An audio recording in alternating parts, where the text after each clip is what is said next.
മാതൃദേവോ ഭവ എന്ന് പറഞ്ഞു. മാതൃദേവോ ഭവ എന്ന് പറഞ്ഞു. വിദ്യ അല്ലാതെ വേറെ ആരാ പറഞ്ഞിട്ടുള്ളത്?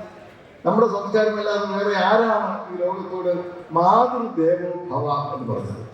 മാതാപിതാ ഗുരു ദൈവം എന്ന് ഈ സംസ്കാരമല്ലാതെ വേറെ ആരാണ് പറഞ്ഞത്? അനുബന്ധം. അർത്ഥനാരീശ്വരൻ മഹാദേവനെ, സാക്ഷാൽ പരമശിവനെ അർത്ഥനാരീശ്വരനായി സങ്കല്പിക്കുന്നു നമ്മൾ. വേറെ ഏത് സംസ്കാരമുണ്ട് അങ്ങനെ? സാക്ഷാൽ ഭഗവാനെ, ശ്രീകൃഷ്ണനെ ഒരമ്മയുടെ മകനായിട്ടല്ല നമ്മൾ കാണുന്നത്.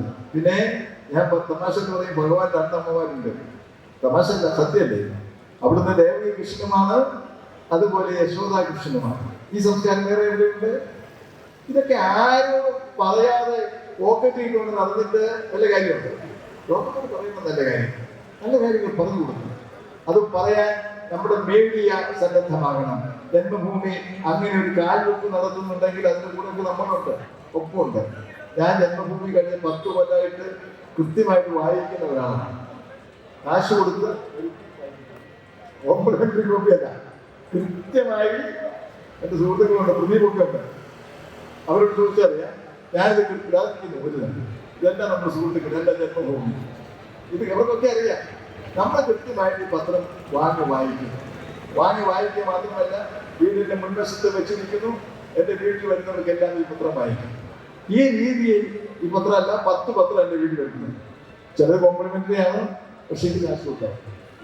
ആ ഒരു രീതിയിൽ നമ്മുടെ ഒരു സംസ്കാരത്തെ വികസിപ്പിച്ച് എടുക്കണം, നമ്മുടെ പുരോഗതിക്ക് ഉപയുക്തമാക്കണം. പ്രത്യേകിച്ചും നമ്മുടെ ചെറുപ്പക്കാരെ നല്ല കാര്യങ്ങൾ മനസ്സിലാക്കാൻ പ്രാപ്തരാക്കിയെടുക്കണം. ഒരു ദിവസം രാവിലെ സാധിക്കില്ല. നേരം എടുക്കുമ്പോൾ എല്ലാവരും ഉദ്ബോധനം, എല്ലാവരും സംസ്കാരമുള്ളവരായി വളരണം.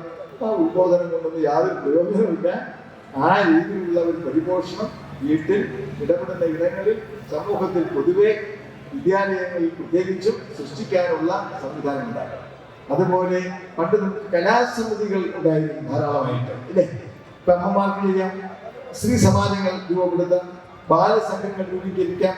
നമ്മുടെ നാട്ടുപുറങ്ങളിൽ കർഷകരുടേതായിട്ടുള്ള അല്ലെങ്കിൽ മറ്റ് ജോലികൾ ചെയ്യുന്ന ആളുകളുടെ ഇടങ്ങൾ ഉണ്ടാക്കാം. ഇതൊക്കെ ചെയ്യണം. അല്ലാതെ കാശ് മേടിച്ച് പോക്കറ്റ് ഇട്ടുകൊണ്ട് മുമ്പോട്ട് പോയ കാര്യം നടക്കില്ല.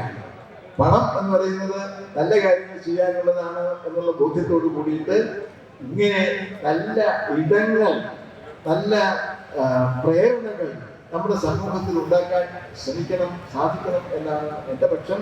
എഴുത്തുകാരൻ എന്നുള്ള നിലയിൽ ഞാൻ പറയട്ടെ, ഇത്തരം നല്ല പ്രവർത്തനങ്ങൾ നടത്തുന്ന പ്രസ്ഥാനങ്ങളുടെ ഒപ്പം ചേർന്ന് നിന്ന് അവരുടെ പ്രവർത്തനങ്ങൾക്ക് ശക്തി പകരാൻ നമ്മുടെ എളിയ പ്രവർത്തനവും സഹായിക്കുമെങ്കിൽ അത് പ്രയോജനപ്പെടുത്താൻ തയ്യാറാണെന്ന് മാത്രമാണ്.